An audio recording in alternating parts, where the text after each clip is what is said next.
Magandang gabi sa inyong lahat, mga kaibigan, mga kapatid ko kay Kristo. Nandito na naman ang inyong lingkod, Depensor Katoliko.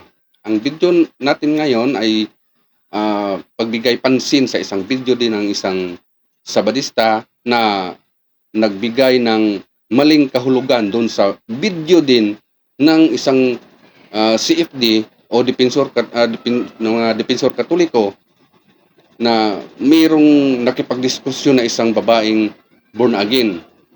Binigyan po ito ng isang Sabadista na ang nagngangalan po ay si Dan Maasin.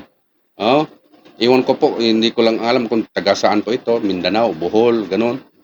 Ang pangalan po niya ay Dan Maasin. Ngayon, binigyan po niya ito ng maling pag-iisip, yung sinabi ng isang Depensor Katoliko. Tingnan po natin ang title ng kanyang video. Isang born again na babae, sinabihan ng isang CFD na papatayin. Ayan po. Yan po ang nakalagay. Isang babaeng born again, sinabihan ng isang CFD na papatayin.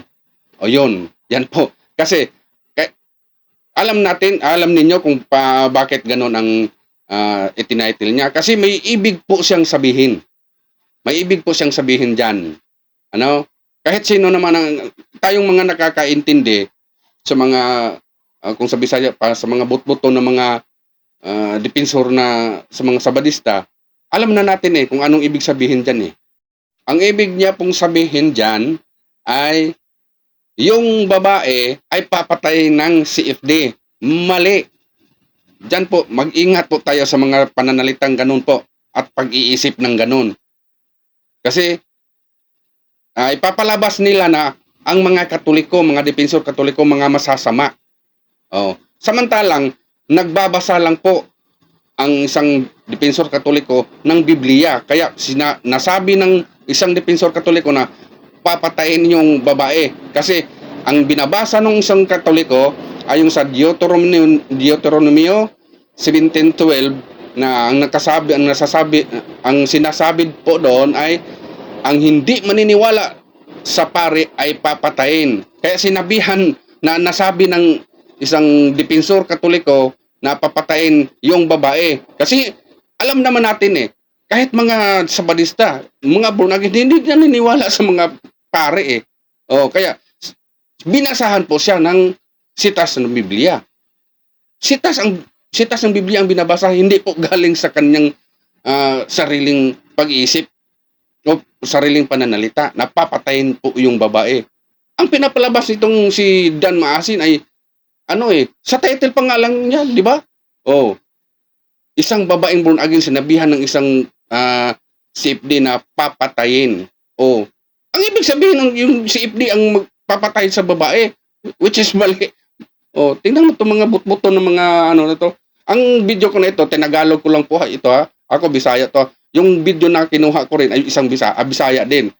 Tinagalog ko lang po ito para maintindihan din ng mga Tagalog o yung mga ibang lingwahe na hindi makakaintindi ng Bisaya. Ngayon mga kaibigan, pakinggan muna natin yung sinabi ng isang Depensor Katoliko doon sa kanilang diskusyon sa isang babaeng born again. Pakinggan po natin ng maigi. At nagbabasa lang po siya ng Biblia sa Deuteronomio 17:12. Unsay gingon din Patyon ba ang di mo taos pare? Delikado gyud ani si sir, may musibat lang gadaan ron. Kinsa kadtong dili mo tuman sa maghukom o sa pare nga to adinto kinahanglan patyon. Pataya kini mo ron. Napakinggan na po natin at ito naman ang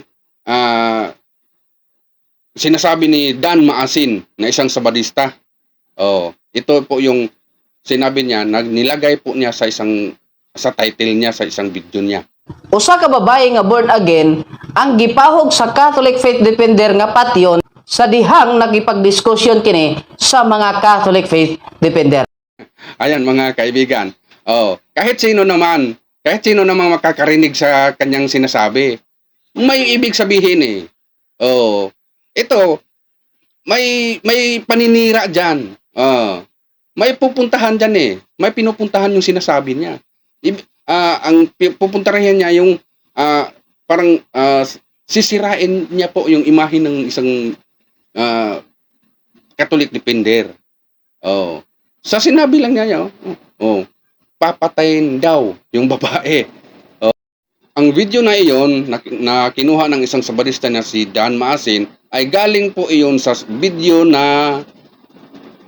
ni Kristiyanong Ligaw, isang depensor katoliko din. Nung nakipagdiskusyon po yung isang babaeng born again. Yon. At yung video na yon kinuha ni Dan Maasin at yon nga binigyan po ng maling kahulugan yung sinasabi doon sa isang CFD. At ipagpatuloy po natin yung sinabi ni Dan Maasin tungkol sa video na iyon. Niini nga bahin atong nakita ang reaksyon sa mga Katoliko nga naminaw ug sa pagpakita sa ilang pagyaga-yaga sa mao nga diskusyon. Ang teksto nga gibasa sa maong Catholic Faith Defender wala kato nagtudlo sa mga pari sa Katoliko kay wala pay Katoliko ni anang panahon. So usa ka pagpangilad, usa ka pagpamahog ang gibuhat sa maong Catholic Faith Defender. At dugtong pa ni Dan Maasin na yung binabasa daw ng CFD, wala pa daw Katoliko nung panahon na yon. Deuteronomy, Old Testament yun eh. Ngayon, Dan Maasin, tatanungin din naman kita. Ibalik ko sa iyo yung tanong. Dahil nagkiklaim kayo na dati pa, Old Testament pa, nandyan na kayo. Oh, nandyan na kayo ha? Yan ang claim ninyo eh. Ng Sabadista. Nandyan na kayo kasi yung mga una daw yung mga Israelita daw nagsasabat na. Nagsisimba na daw na tuwing Sabado. Sige.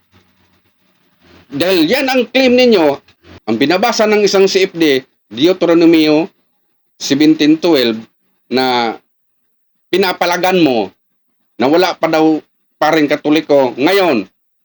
Dahil yung claim ninyo, nandun na daw kayo sa Old Testament pa. Ngayon, ang sinasabi diyan sa Deuteronomy, King James Version, pare. Ang tanong ko sa'yo, may pare ba kayo? Ay, kabot-bot to ni mo dong. Ay na lang tanin nyo. Sasabihin mo wala pang Katoliko dati. Tapos ngayon, sasabihin ninyong nandun na kayo sa Old Testament pa. Ngayon, pare ang pinag-uusapan doon eh. Kayo, may pare ba?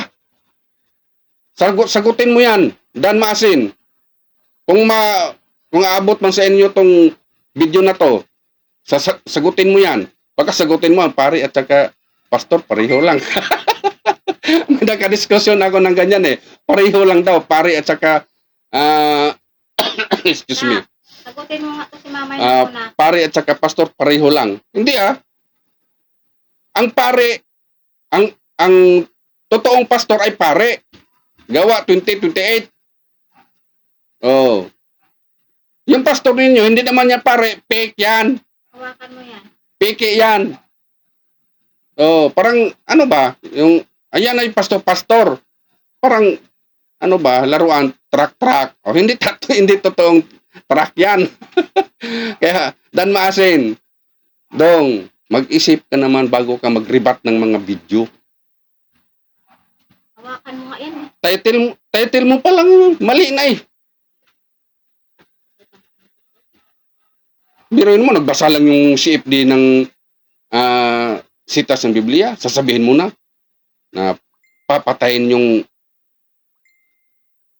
babae sa CFD. Yan ang punto mo eh. Title mo lang. Kaya mga Katoliko na mga yung hindi pa, kahit ako, isa akong Katoliko, hindi ko pa lubos na abot po yung aral natin. Kaya hanggang ngayon, nag-aaral pa po ako. Pinagsaliksik ko pa talaga. Pero yung pagka true church natin, buong-buo na 150% na ang paniniwala ko na ito ay kay Kristo. Kaya mag-ingat sa mga bulaan ng mga ngaral ngayon dahil sinabi na po yan ni Kristo dati pa. Maraming salamat at magandang gabi sa inyong lahat.